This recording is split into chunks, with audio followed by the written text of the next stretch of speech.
我们再来关心双子星弊案，现在又有新的发展了。今天周刊就报道，要让涉案人呢一刀毙命的关键账册，恐怕已经不见了。因为在今天赖素如的办公室，一个助理就透露说，早在检方说要搜索之前，赖素如就已经听到风声，半夜要求2名办公室主任回到市议会来收拾相关资料，连夜出国，怀疑这些重要的物证早就已经被带出海外了。不过今天下午呢，赖素如的团队也发出了声明稿，表示周刊报道不实，要来提告。你刚刚说什么？办公室被搜索，赖素如依旧说出“跟我无关”4个字，这么有信心，却被周刊踢爆。原来双子星的相关证物早就被赖素如办公室主任分批带到国外去。登记第6号沈佳蓉，目前任职于台北市议会赖素如议员办公室，担任专案主任的工作。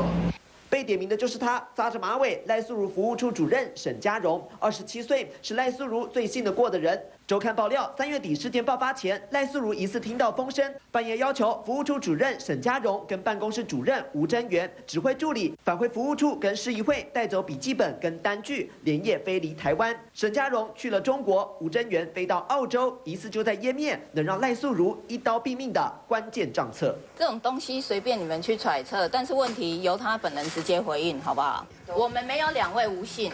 看哪2位这东西去请教他。我们没有2位无信助理。服务处助理否认，下午赖素如团队更发出新闻稿，强调周刊是不实报道，将采取法律行动提告。双子星案情检调侦办进度永远少一块拼图是事实，但关键证据真的被赖素如办公室主任带出国了吗？周刊惊爆内幕，检调单位可得追查清楚。3立新闻林鸿福、好，台北报道。